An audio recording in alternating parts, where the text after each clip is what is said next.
할렐루야. 우리 다시 한번 우리 앞 옆사람 바라보면서 반갑게 인사 한번 나누겠습니다. 잘 오셨습니다. 네, 오늘도 하나님의 큰 은혜 가운데 예배드리는 우리 여러분이 되시기를 바라겠습니다. 오늘 우리에게 주시는 하나님의 말씀 함께 보도록 하겠습니다. 우리에게 주시는 하나님의 말씀은 마가복음 7장 1절에서부터 23절까지 말씀입니다. 조금 긴 본문 말씀입니다. 마가복음 7장 1절에서부터 23절까지 말씀. 우리 모두 함께 자리에 일어나셔서 저와 여러분들 한 절씩 교독하며 말씀 보도록 하겠습니다. 바리새인과 또 서기관 중 몇이 예루살렘에 와서 예수께 모여들었다가 이 제자 중 몇 사람이 부정한 손, 곧 씻지 아니한 손으로 떡 먹는 것을 보았더라. 바리새인들과 모든 유대인들은 장로들의 전통을 지켜 손을 잘 씻지 않고서는 음식을 먹지 아니하며 시장에서 돌아와서도 물에 뿌리지 않고서는 먹지 아니하며 그 외에도 여러 가지를 지켜오는 것이 있으니 장과 주발과 놋그릇을 씻음이라라. 이에 바리새인들과 서기관들이 예수께 묻되 어찌하여 당신의 제자들은 장로들의 전통을 준행하지 아니하고 부정한 손으로 떡을 먹나이까? 그때 이사야가 너희 외식하는 자에 대하여 잘 예언하였도다. 기록하였으되 이 백성이 입술로는 나를 공경하되 마음은 내게서 멀도다. 사람의 계명으로 교훈을 삼아 가르치니 나를 헛되이 경배하는도다 하였느니라. 내가 하나님의 계명은 버리고 사람의 전통을 지키느니라. 또 이르시되 너희가 너희 전통을 지키려고 하나님의 계명을 잘 저버리는도다. 저는 내 부모를 공경하라 하고 또 아버지나 어머니를 모욕하는 자는 죽임을 당하리라 하였거늘 너희는 이르되 사람이 아버지에게나 어머니에게나 말하기를 내가 드려 유익하게 할 것이 고르반 곧 하나님께 드림이 되었다고 하기만 하면 그만이라 하고 아버지나 어머니에게 다시 아무것도 하여 드리기를 허락하지 아니하여 너희가 전한 전통으로 하나님의 말씀을 폐하며 또 이 같은 일을 많이 행하느니라 하시고 글로 이르시되 너희는 다 내 말을 듣고 깨달으라. 무엇이든지 밖에서 사람에게로 들어가는 것은 능히 사람을 더럽게 하지 못하되 사람 안에서 나오는 것이 사람을 더럽게 하는 것이니라 하시고 무리를 떠나 집으로 들어가시니 제자들이 그 비유를 묻자온대 예수께서 이르시되 너희도 이렇게 깨달음이 없느냐? 무엇이든지 밖에서 들어가는 것이 능히 사람을 더럽게 하지 못함을 알지 못하느냐? 이는 마음으로 들어가지 아니하고 배로 들어가 뒤로 나감이라. 이러므로 모든 음식물이 깨끗하다 하시니라. 또 이르시되 사람에게서 나오는 그것이 사람을 더럽게 하느니라. 속에서 곧 사람의 마음에서 나오는 것은 악한 생각 곧 음란과 도둑질과 살인과 간음과 탐욕과 악독과 속임과 음탕과 질투와 비방과 함께 있습니다. 이 모든 것이 다 속에서 나와서 사람을 더럽게 하느니라. 아멘. 자리에 앉으시기 바라겠습니다. 기도합니다. 하나님, 오늘도 우리 주님의 말씀 가운데서 우리가 깨달은 바가 있게 하여 주시고 또 이 주님의 말씀을 통하여서 우리가 이 세상 가운데서 어떻게 살아가야 되는지 다시 한번 다짐하고 결단하고 헌신하는 그런 시간 될 수 있도록 인도하여 주시옵소서.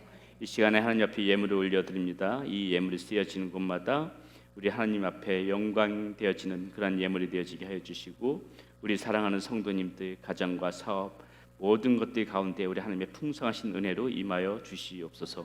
우리 주 예수 그리스도 이름으로 감사하며 기도드렸습니다. 아멘. 아주 오래전에 제가 한국에서 사역하던 교회에서 이 장로님을 선출하기 위한 그런 투표를 한 적이 있습니다.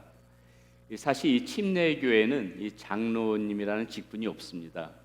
이 장로교 창시자였던 칼빈이 가르치는 장로와 다스리는 장로를 이렇게 구별해서 목사와 장로라는 이러한 장로교의 직분을 만들었지만은 사실 성경에서 말하는 이 장로는 별개의 직분이 아니라 목사님을 목사를 일컫는 또 다른 그러한 말에 불과했습니다. 이 시간에 그런 직분에 관하여서 말씀드리려고 하는 것이 아니기 때문에 자세한 것은 나중에 이제 기회가 되면은 설명해 드리겠습니다. 자, 그럼에도 이 침례교에 보면은 종종 이 장로라는 직분을 세우는 교회를 보게 됩니다. 미국은 그렇게 많지가 않지만은 한국에 있는 침례교회는 제가 알기로는 아주 거의 대부분 많은 교회들이 이 장로라는 직분을 세우는 것이 있죠.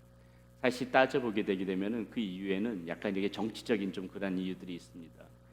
우리 그 침례교회도 굳이 따지자면은 이 장로라는 직분에 해당하는 안수 집사님이라는 분이 계시죠. 그런데 이제 밖에서 나가서 이렇게 보다 보게 되면 이 다른 교단에서는 같이 이렇게 속된 말로 동급으로 이렇게 안수 집사님을 장로와 같은 그런 동급의 기준으로 인정해 주지 않는 것입니다. 그러니까는 침례교에서도 그것이 무리수인지 알지만은 부득불 이렇게 장로라는 직분을 세우게 될 수밖에 없었던 것이죠. 어떻게 보면은 이 직분이 계급이라는 그런 인식을 많이 가지고 있는 그런 이 한국교회의 풍토의 그런 슬픈 현실 중에 하나라고 할 수가 있겠습니다. 하여튼 제가 사역하던 그 교회에서도 이제 그 장로님을 선출을 하였는데 그 후보 중에서 떨어지신 분들 중에 한 분이 그 다음 주일 교회에 나오셨는데 머리를 다 밀고 나오신 거예요. 뭐 무엇 때문인지 자세한 내용은 모르겠지만 아마 뭐 무언의 항의셨겠죠. 그 모습을 보면서 직분 하나 때문에 저렇게까지 하실 필요가 있나 그렇게 의아하게 생각했던 적이 있습니다. 제가 이 말씀을 드리는 이유가 우리가 신앙생활을 하다 보게 되면은 이렇게 말씀의 진리나 어떤 경건의 생활들, 경건의 생활 같은 것들 이런 본질에 충실하는 것보다 어떤 연례 행사, 무슨 교회 조직, 방금 말씀드렸던 것처럼 어떤 직분의 선출 이런 문제에 더 많은 관심을 가지고 그렇게 신앙생활을 하는 경우가 있다는 것이죠. 이런 것 때문에 교회에 말썽이 생기고 갈등이 생기는 경우 굉장히 많이 있습니다. 정말 아무것도 아닌 그런 문제 하다못해 교회에서 밥을 했는데 오늘 밥이 왜 이렇게 되냐, 오늘 밥이 왜 이렇게 지냐 이런 문제 가지고도 정말 아무것도 아닌 문제 가지고도 이렇게 다툼이 있는 그런 교회들이 있다는 것입니다. 이런 문제들이 교회에서 생긴다면은 이거 우리가 절대 우습게 보일 그런 문제 아닌 거예요. 이런 작은 일 하나하나가 교회가 생명력을 잃어갈 때 나타나는 증상 중에 하나라는 것입니다. 본질을 생각하기보다 이렇게 형식에 집착한 교회, 병든 교회입니다. 마찬가지로 우리의 신앙생활을 하는 데 있어 이런 본질보다 이렇게 형식에 묶여서 우리가 신앙생활을 하고 있다면은 그 역시 우리 역시도 그런 것은 병든 그런 신앙생활이라고 보시면 될 것 같습니다. 물론 필요한 형식도 있겠지만은 어떠한 형식이라도 이 본질보다 중요한 형식은 없는 것입니다. 자, 이렇게 본질보다 형식을 중요시했던 사람들이 오늘 우리가 이 지금 말씀 가운데 보게 되는 바리새인과 서기관들입니다. 자, 그들은 입으로는 자신들의 율법을 잘 준수하고 그리고 자신들만이 하나님의 참된 그런 백성이요 하나님을 경외하는 사람들이다 이렇게 자신들은 자랑 삼아 이야기하고 있지만은 실제로 그들의 모습을 보게 되면은 이 마음의 이 말씀의 본질과는 완전히 멀어져서 이렇게 화석처럼 그 마음이 굳어져 버린 그런 형식적인 사람들이었다는 것이죠. 그들은 누구보다도 말씀에 대하여서 잘 알고 있었습니다. 여기서 보는 이 서기관 같은 사람들은 전통적으로 이 율법학자를 가리키는데 거의 대부분이 이 바리새인들이었어요. 그들은 구약 성경을 이렇게 필사할 뿐만 아니라 이 율법을 해석하고 율법을 또 가르치고 이런 일들을 하였습니다. 그들이 지금 어떠한 모습을 보이고 있는 것이에요. 이렇게 정말 너무나도 말씀을 잘 알고 있는 이들이 지금 예수님 앞에 무엇을 항의하고 있냐면은 지금 예수님의 제자들이 떡을 먹고 있는데 왜 손을 씻지 않고 떡을 먹고 있느냐? 이것은 우리들이 세운 이 전통에 어긋나고 있다 하고 지금 예수님께 항의하고 있는 것이 우리가 오늘 이 본 말씀 가운데 나와 있는 것입니다. 자, 이 장로들의 전통, 이 사람들이 이 바리새인과 서기관들이 아주 금과 옥조처럼 생각하는 그런 것인데요. 이들이 세운 이 장로들의 전통이라는 것은 항상 이 율법보다도 우선시 생각했었어요. 일전에도 한번 이 장로들의 전통에 대해서 여러분들에게 말씀드린 바 있지만은 이 장로들의 전통이 무엇이냐면은 이 모세의 율법에다가 이 모세 율법을 실행함에 있어서 이것을 어떻게 잘 실행해 나갈 수 있는 건지 자신들의 생각을 거기다가 수많은 것들을 덧붙인 것입니다. 그러니까 어떻게 돼요? 그러다 보니까 율법에도 없는 이 수많은 이런 규약들이 생기겠죠. 자신의 생각을 덧붙이니까는 그 수많은 규약들이 생기고 그 규약들을 가지고 이 율법보다 훨씬 더 중하게 생각하면서 율법보다 우선시하면서 이렇게 살았던 것이 이 바리새인과 서기관들이 세운 장로들의 전통이란 것입니다. 무엇입니까? 그들이 만들어 놓은 이 형식을 본질보다, 율법이라는 본질보다 우선시하고 살아갔다, 이것이죠. 자, 오늘 이들이 항의하고 있는 이 제자들의 이 손 씻는 문제만 봐도 그렇습니다. 이들은 지금 제자들이 손을 씻지 않은 것을 가지고 지금 부정하다고 이야기하고 있는데요. 자, 무슨 근거로 이렇게 얘기를 하냐? 자, 이들이 지금 근거로 삼고 있는 것은 그 모세 율법 중에 정결법에 해당하는 것을 가지고 얘기합니다. 레위기 11장에서부터 14장까지 보게 되면은 이 모세가 말하는 이 정결법이라는 율법이 나오는데요. 거기에 보면은 이 부정한 손은 부정한 것이 접촉했을 때만, 부정한 것을 만졌을 때만 부정한 손이 되어진다고 해당되었습니다. 그런데 지금 이 말씀 가운데 이 사람들이 지금 바리새인과 서기관들이 이야기하고 있는 것은 무엇이에요? 이 제자들이 부정하다고 이야기하고 있는 것은 무엇입니까? 이 제자들이 이 말씀 어디에서도 부정한 것을 접촉한 적이 있다고 성경 말씀 어디에도 나와 있지 않음에도 불구하고 단지 손을 씻지 않았다는 그 이유만으로 자신들의 순전히 세운 그 판단 기준에 의하여서 이 지금 제자들이 부정하다 이렇게 이야기하고 있는 것입니다. 모세의 이 정결법에 자신들의 생각을 첨가한 형식에 지금 이 제자들이 어긋나고 있다. 지금 이것을 가지고 지금 예수님 앞에 항의하고 있다는 것이죠. 오늘 본문의 이 전체적인 내용을 보게 되면은 이들이 우선시하고 있는 이 형식과 그리고 그것을 지적하시는 이 예수님의 이 본질 사이에 이 이야기가 지금 담겨져 있습니다. 그래서 우리는 오늘 이 형식과 본질에 관해서 생각해 보면서 혹시 우리도 이 정말 중요한 본질은 잊어버리고 이 형식에만 묶여서 형식에만 집착해서 살아가고 있는 그런 부분들은 없는지 그것을 한번 우리가 함께 생각해 보면서 이 시간에 나눠보고자 합니다. 자, 그렇다면 형식과 본질을 보여지는 모습들, 어떤 모습들이 있을까요? 첫 번째, 입술과 마음의 본질 차이가 있습니다. 입술과 마음에서 나타나는 본질의 차이가 있어요. 6절에서 예수님이 이들에게 이렇게 말씀하시죠. 이르되 이사야가 너희 외식하는 자에 대하여 잘 예언하였도다. 기록하였으되 이 백성이 입술로는 나를 공격하되 마음은 내게서 멀도다. 이렇게 얘기하고 있습니다.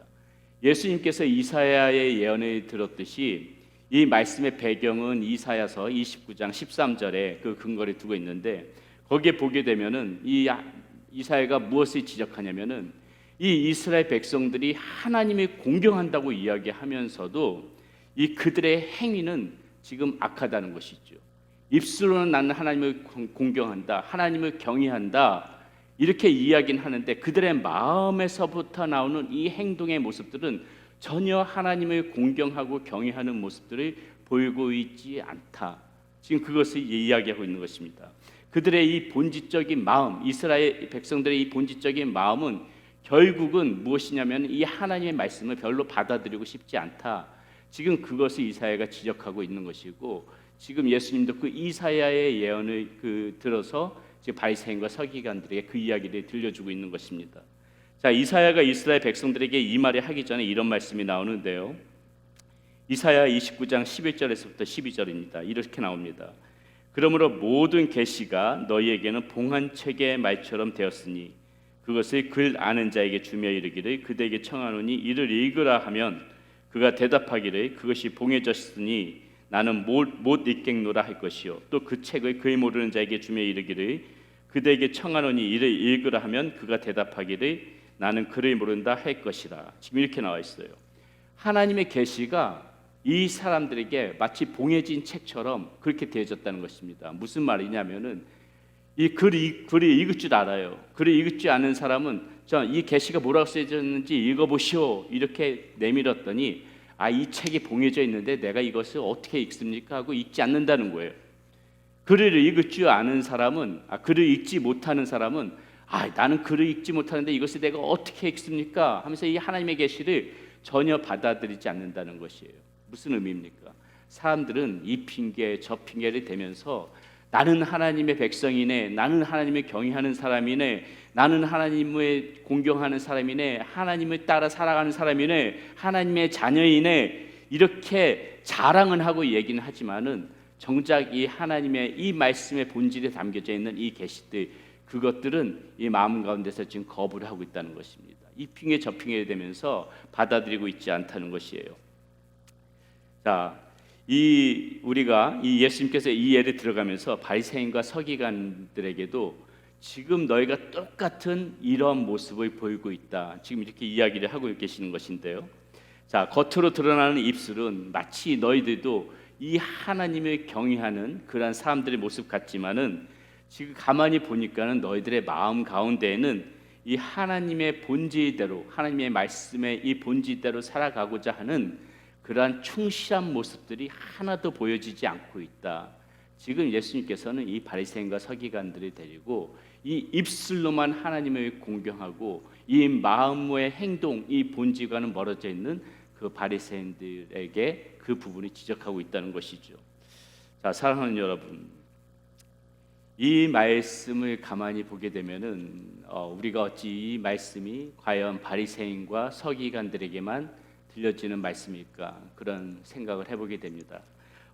어떻게 보게 되면은 우리가 이 신앙적으로 오늘을 살아가면서 가만히 생각해 보면은 우리가 가장 갈등을 겪고 있는 문제가 사실 이 부분 아니겠습니까? 여러분 안 그렇습니까? 우리가 살아가면서 우리의 이 모습을 보면서 우리 역시도 지금 이 예수님께서 바리새인과 서기관들에게 하시는 이 말씀에 자유로울 수 없는 것이, 우리가 입술로 말하는 이 내뱉는 말들과 우리 마음에서부터 비롯되는 행동 사이에 그 거리가 너무나도 떨어져 있는 것들, 이것이 우리가 신앙생활하면서 겪게 되는 갈등이라는 것이죠. 여러분도 여러분이지만은 이 설교자인 저 역시 사실 이 고통이 너무나도 큽니다. 저는 매주 강단에서 이 하나님의 말씀을 선포하는 사람입니다. 자, 이 말씀을 선포하면서 이 설교가 누구한테 제일 먼저 들려질 것 같아요? 이 말씀을 준비하면서 이 설교가 가장 먼저 들려지는 사람은 저지요. 저한테 가장 먼저 들려지지 않겠습니까? 말씀 가운데 선포하라는 말씀은 분명히 보여져요. 오늘 이 말씀 가운데 하나님께서 무슨 말씀을 선포하라는 것인지 그 말씀은 분명히 보여지는데, 그 말씀을 접할 때마다 저 역시도 그렇게 잘 살아가지 못할 때 이 말씀을 선포해야만 하는 그 심적인 고통, 마음의 고통을 여러분들은 잘 이해하시지 못할 것입니다. 어떤 때는 뻔히 전해야 하는 말씀임에도 불구하고 전하고 싶지 않을 때가 있어요. 그럼에도 불구하고 또 그 말씀을 전하지 않을 수도 없는 것입니다. 그렇기 때문에 하나님 앞에 저는 이 말씀을 준비하면서 이런 기도를 드릴 수밖에 없는 것이죠. 하나님, 저도 이 선포하는 말씀처럼 살아가겠습니다.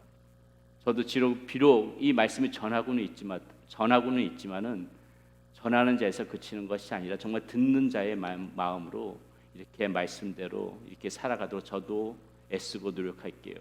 그런 마음으로 매주 이렇게 강단에 설 때마다 정말 두렵고 떨리는 마음으로 심적으로 또 이렇게 고통을 겪으면서 말씀을 준비하고 있다는 거 여러분들 이해해 주시면 감사하겠습니다. 사랑하는 여러분, 이렇게 우리가 살아가면서 말씀과 마음의 사이가 멀어져 있으면 안 되는 거예요. 이 말씀과 마음의 행동에서 나온 사이가 멀어져 있으면 안 되는 겁니다. 우리는 살아가면서 내 입술에서 나오는 말들과 그리고 내 마음의 이 행동의 격차가 좁혀지도록 이렇게 살아가야 되는 거예요. 우리의 이 언행이 완전하게 일치되어진다면 더할 나위 없겠지만은 우리가 어떻게 이렇게 완전한 그런 언행의 일치를 다 이루면서 살아갈 수가 있겠습니까? 완전하지는 않더라도 정말 최선을 다해서 그 격차를 좁히면서 살아가는 모습이 저와 여러분들 가운데 있어야 된다는 것이죠. 이러한 노력이 우리 가운데 있을 때만 형식과 이 본질의 사이에서 우리는 본질을 잡을 수가 있는 것입니다. 반드시 이러한 노력이 저와 여러분들에게 있기를 바라겠습니다. 우리 입술에서 나오는 말들과 우리 마음에서부터 비롯되는 이 행동의 격차가 좁혀지는 삶, 그것이 저와 여러분들의 삶 가운데 있어야 될 줄 믿습니다. 두 번째, 이 형식과 본질의 모습 중에 하나는 뭐냐면요, 나의 기준과 하나님 기준의 차이예요. 나의 기준과 하나님 기준의 차이. 자, 예수님께서 8절에서부터 9절을 통하여 하신 이 말씀을 우리는 귀 기울일 필요가 있습니다. 자, 우리 한번 함께 읽어보겠습니다. 너희가 하나님의 계명은 버리고 사람들의 전통을 지키느니라. 또 이르시되 너희가 너희 전통을 지키려고 하나님의 계명을 잘 저버리는도다. 자, 무슨 말입니까? 나의 기준에 붙잡혀서 오히려 하나님의 기준을 저버린다는 거예요. 하나님의 기준을 버린다는 겁니다. 우리의 기준이 하나님의 기준과 같다면은 무엇이 문제겠어요? 우리는 늘 하나님의 뜻대로 살기를 원한다고 얘기합니다. 그것이 얼마나 그런 바람이 있었으면, 그런 고백이 얼마나 우리가 살아가고 싶은 고백이었으면 우리 찬송가에도 우리 그렇게 고백하면서 부르는 찬송가 있지 않습니까? 주님 뜻대로 살기로 했네. 주님 뜻대로 살기로 했네. 주님 뜻대로 살기로 했네. 뒤돌아서지 않겠네. 저는 우리의 이 고백이 절대 가식이라고 생각하지 않습니다. 그러나 내 기준으로 이것이 주님의 뜻이라고 생각하는 것 중에 이 많은 것들이 보게 되면은 사실은 이 하나님의 기준에 미치지 못하고 멀어져 있는 것들이 많아요. 그리고 우리가 또 하나 놓치지 말아야 할 것은 그 내 기준으로 삼고 이것이 옳다고 믿는 것들 중에 하나를 보면서 혹시라도 나의 어떤 인연 숨겨진 내 마음의 욕망이 내가 삼은 그 기준 가운데 숨겨져 있지는 않은지 그것도 우리는 놓치지 말고 좀 직시해서 봐야 됩니다. 그래서 오늘 말씀 가운데 잘 보여주고 있는 것이 바로 이들이 전통으로 말하고 있는 지금 이 고르반이라는 것이 나오죠. 바로 이 고르반인 것이에요. 10절에서부터 13절까지 주님이 하신 말씀을 보겠습니다. 모세는 네 부모를 공경하라 하고 또 아버지나 어머니를 모욕하는 자는 죽임을 당하리라 하였거늘 너희는 이르되 사람이 아버지에게나 어머니에게나 말하기를 내가 드려 유익하게 할 것이 고르반 곧 하나님께 드림이 되었다고 하기만 하면 그만이라 하고 자기 아버지나 어머니에게 다시 아무것도 하여 드리기를 허락하지 아니하여 너희가 전한 전통으로 하나님의 말씀을 폐하며 또 이 같은 일을 많이 행하느니라 하시고. 자, 이렇게 나와 있어요.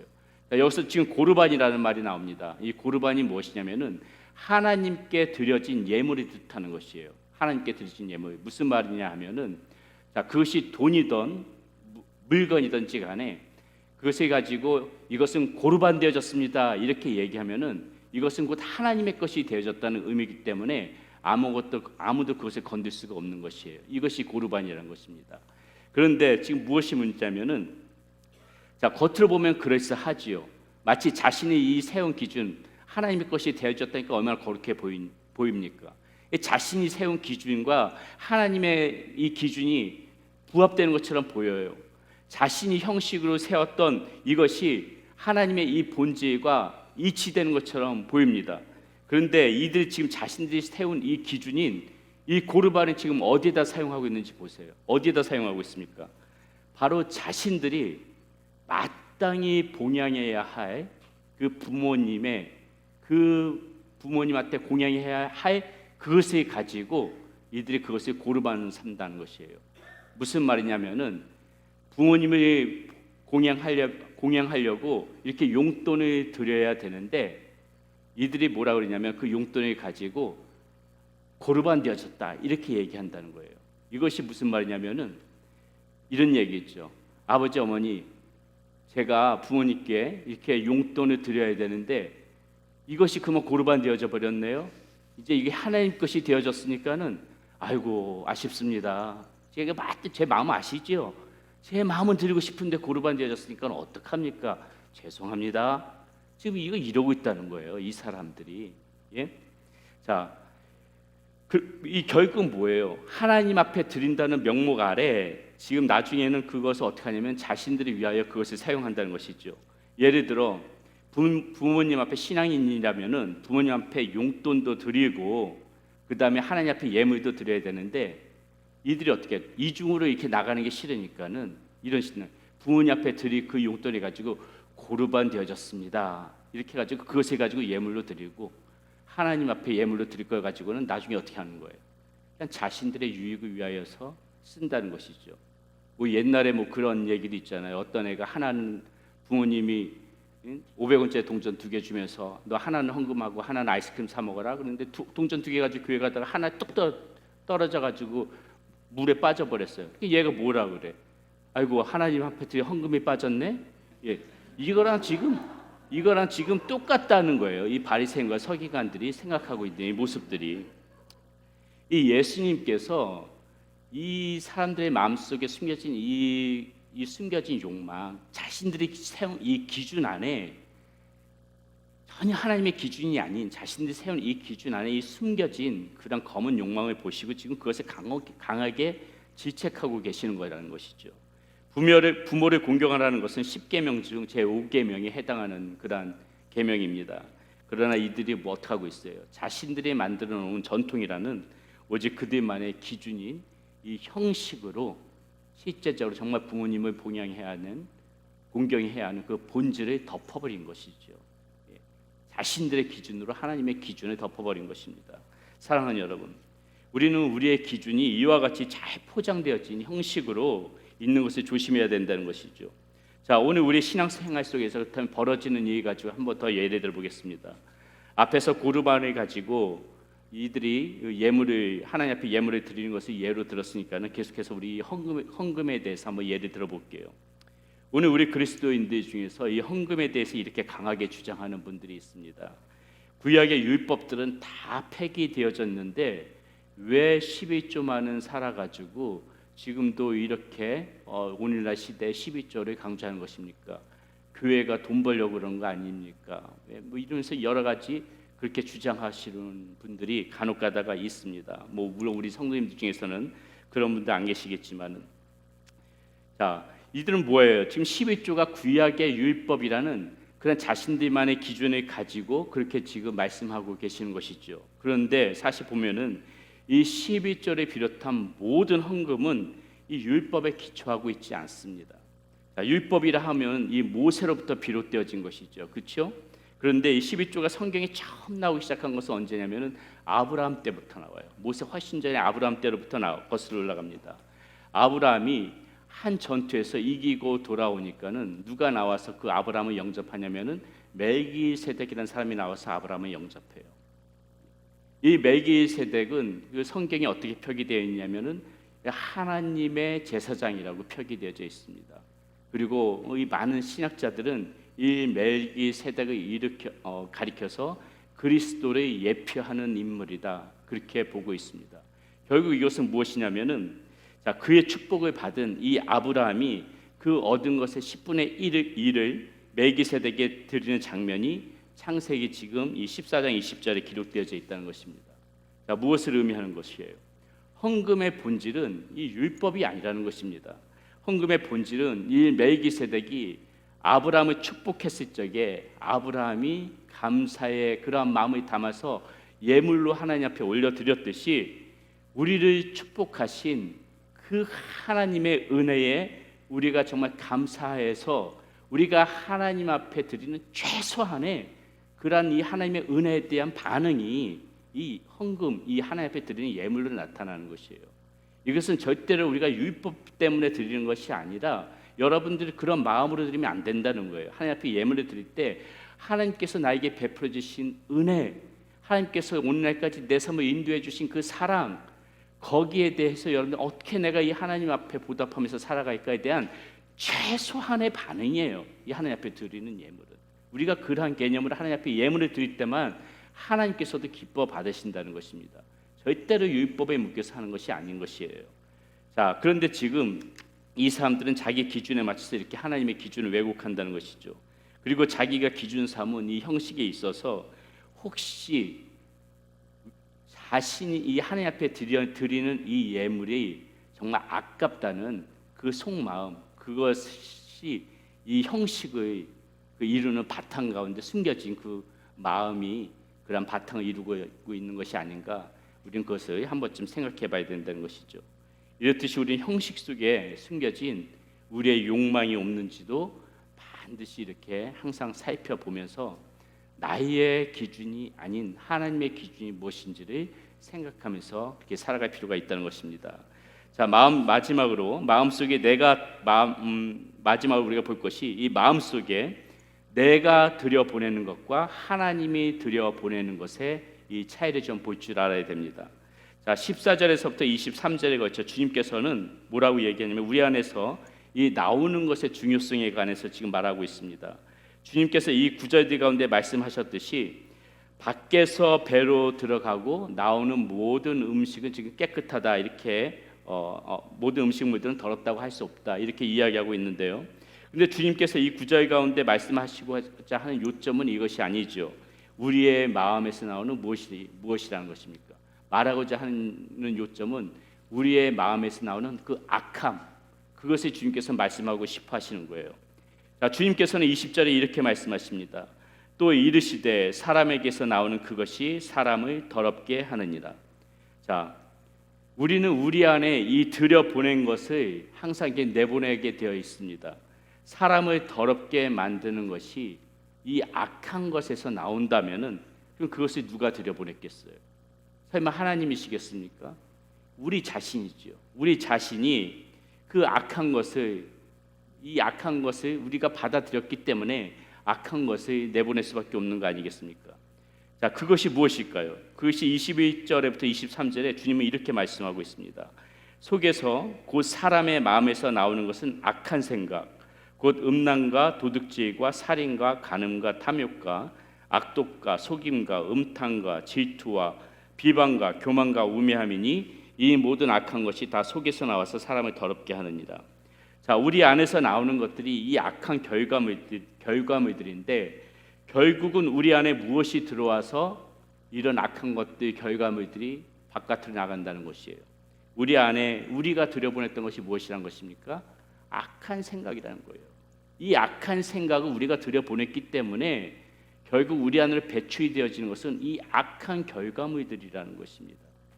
자, 신앙의 본질을 붙잡는 아무런 노력도 기울이지 않고 우리가 그저 교회 앞마당만 왔다 갔다 하는 그런 삶들을 살아간다면은, 그런 형식에 치우친 신앙생활을 하다 보게 되면은 우리도 모르게 우리의 마음 가운데 슬며시 이 악한 생각이 들어온다는 거예요. 우리의 본성이 그렇게 선하지 않기 때문에 이 악한 생각, 본질에 붙잡는 그런 신앙생활이 아니라 형식에 집착하다 보면은 이 악한 생각이 들어와서 악한 결과물들이 지금 우리가 읽은 것처럼 이런 악한 결과물들이 나올 수밖에 없다는 것이죠. 사랑하는 여러분, 우리가 우리 안으로 집어넣었던 것이 악한 생각이었기 때문에 악한 결과물들이 나왔다면은, 그러면 선한 결과물들을 위하여서 하나님께서 우리 안에 담아주시고자 하시는 것이 무엇일까요? 우리 그걸 알아야지. 그걸 알아야만이 우리가 그 선한 것들을 집어넣을 수 있지 않겠습니까? 악한 것이 들어와서 악한 것이 나간다면은 하나님께서 담아주시고자 하는 그 선한 것을 우리가 담는다면, 마음 가운데 담는다면 우리 안에 나오는 것은 당연히 무엇이겠어요? 하나님께서 기뻐하시는 선한 결과물들 아니겠습니까? 그게 무엇일 것 같아요? 자, 사도 바울은 그것을 빌립보서 2장 5절에서 이렇게 이야기해 주고 있는데요. 우리 한 목소리, 아주 중요한 말씀입니다. 한 목소리 같이 읽어보겠습니다. 너희 안에 이 마음을 품으라. 곧 그리스도 예수의 마음이니. 자, 너희 안에 이 마음을 품으라고 그러고 있어요. 너희 안에, 무슨 말이야? 너희 안에 이 마음을 집어넣어야 돼. 너희 안에 이 마음을 집어넣어야 돼. 그래야지 이 집어넣은 것들이 나온다, 이 얘기거든요. 집어넣으라는 것이 무엇이에요? 지금 여기서 너희 안에 이 마음에 집어넣으라는 것이 무슨 마음? 예수님의 마음이라는 거예요. 예수님의 마음. 악한 것들이, 악한 생각이 들어오면은 아까도 읽었던 것처럼 악한 결과물들이 다 나가지만은 하나님께서 우리 마음 가운데 담아두시기를 원하시는 것, 그것은 무엇이냐면 예수님의 마음이라는 거예요. 예수님의 마음을 담아두게 되면은 어떻게? 예수님의 마음으로 모든 것을 느끼기 시작하는 거예요. 예수님의 눈으로 사람들을 바라보고 세상을 바라볼 줄 아는 것입니다. 예수님의 귀로 들을 줄 아는 귀가 열려지게 되는 것이고, 예수님이 주시는 그 입술로 예수님의 말을 하게 되는 것이에요. 이것이 아주 놀라운 하나님께서 주시는 원리인 것입니다. 여러분, 예수님이 이렇게, 예수님의 마음이 우리 가운데 이렇게 들어오면은 나가는 것은 어떻게 되는 거예요?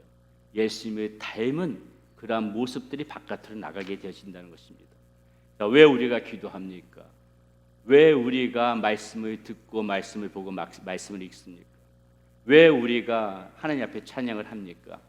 하나님 앞에 영광을 올려드리는 것도 우선시 되는 것이 맞지만은 그렇게 함으로 인해서 우리가 그렇게 함으로 인해서 이 예수님의 마음을 우리 안에 차곡차곡 담아둘 수 있기 때문에 오늘도 우리는 말씀을 듣고 보고 기도하고 하나님 앞에 찬양할 수 있다는 것입니다.